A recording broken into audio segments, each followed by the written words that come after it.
या पिशाच भूतों की एक ऐसी प्रजाति है जो इंसान के शरीर से सारा खून चूस जाती है।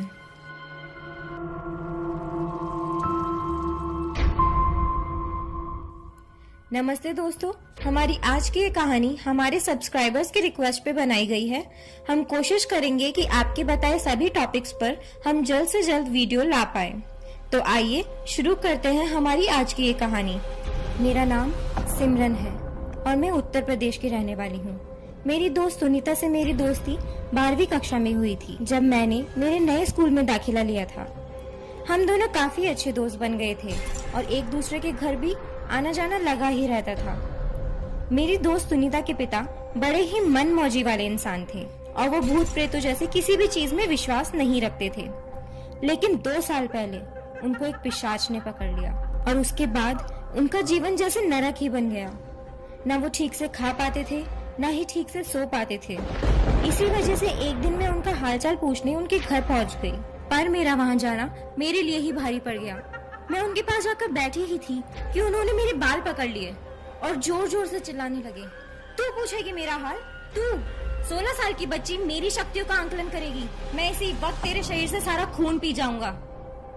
उनको ऐसा देख मेरी तो आवाज हलक में ही अटक गई और मैं बुरी तरह से कांपने लगी। सुनीता के घर वालों ने जैसे तैसे करके मेरे बाल उनसे छुड़वाए और उनको रस्सी से बांध दिया। मैं डरी सहमी हालत में ठीक से खड़ी तक नहीं हो पा रही थी क्योंकि मेरे पैर भी कांपने लगे थे। सुनीता और उसकी माँ मुझसे माफी मांगने मेरे पास आए, पर मेरे कानों में तो अभी तक पिशाच की ही आवाजें गूंज रही थी। सुनीता जल्दी से मेरे लिए एक ग्लास पानी ले आई, पर मैं पानी पिए बिना ही गिरते पड़ते वहां से भागकर अपने घर पहुंच गई। अंदर जाते ही मैंने सारे दरवाजे बंद कर दिए और मेरी ऐसी हालत देखकर माँ बापू भी डर गए। उन्होंने मुझसे सारा किस्सा पूछा। मैं जैसे ही थोड़ा शांत हुई, मैंने उनको सारी चीजें शुरू से बताई। सुनीता, जो मेरी सहेली है, उसके बाबा बिजली विभाग में कर्मचारी थे, पर वो बहुत मस्त मिजाज के इंसान थे और भूतों प्रेतों में उनको कोई विश्वास नहीं था।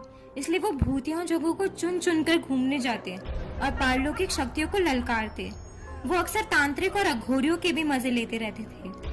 पर एक दिन जब वो अपने दफ्तर के लिए निकल रहे थे तो रास्ते में जो चौक पड़ती है, वहाँ पर उन्होंने पानी का एक गोल घेरा देखा, जिसके बीचों बीच मिट्टी का एक बर्तन रखा था, जिसमें लाल कपड़ा, पेड़ की मिठाई और नींबू रखा था।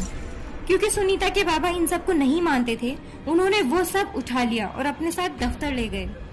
खाने के समय उन्हें सब्जी में नींबू कम लगा तो उन्होंने इसी नींबू का प्रयोग कर लिया और सब्जी भी खा गए और साथ ही पेड़े भी खा लिए और लाल कपड़े से हाथ पोंछकर उसको डस्टबिन में फेंक दिया।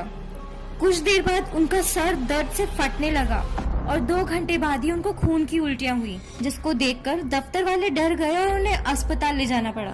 पर रात के 12 बजते ही उन्होंने अस्पताल में तहलका मचा दिया और जोर जोर से चिल्लाने की वजह से उन्हें वापस घर ले जाना पड़ा और रस्सियों से बांध कर रखने पड़ा।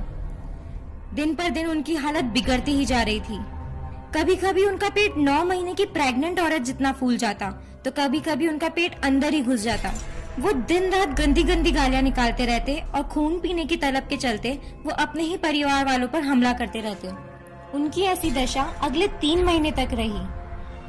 उन्होंने तो अब सबसे बात करना तक छोड़ दिया था। उनके घर वालों ने उन्हें ठीक करने में कोई कसर नहीं छोड़ी। दवा, दुआ, डांट, फटकार, प्यार सब आजमाया, पर उनकी तबीयत तो दिन पर दिन बेकाबू ही होती जा रही थी।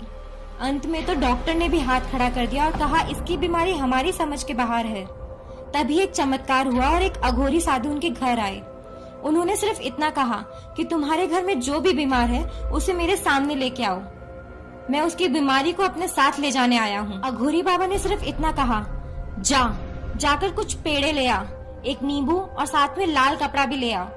सुनीता की माँ भागते हुए सारी सामग्री लेके आई और उन अघोरी बाबा ने सारी चीजें सुनीता के बाबा से झूठी करवाई और पेड़े और नींबू वो खुद ही खा गए।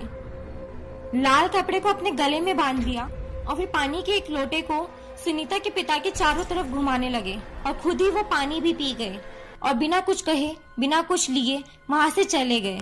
अघोरी साधु के जाने के 3 दिन बाद वो बिल्कुल ठीक हो गए और अजीब बात तो ये थी कि उसके पिता को याद तक नहीं था कि इतने महीनों तक उनके साथ हुआ क्या है और वो फिर से अपने पुराने मिजाज में आ गए और वो फिर से भूतों प्रेतों को ललकारते ऐसी ऐसी जगहों पर जाकर घूमते।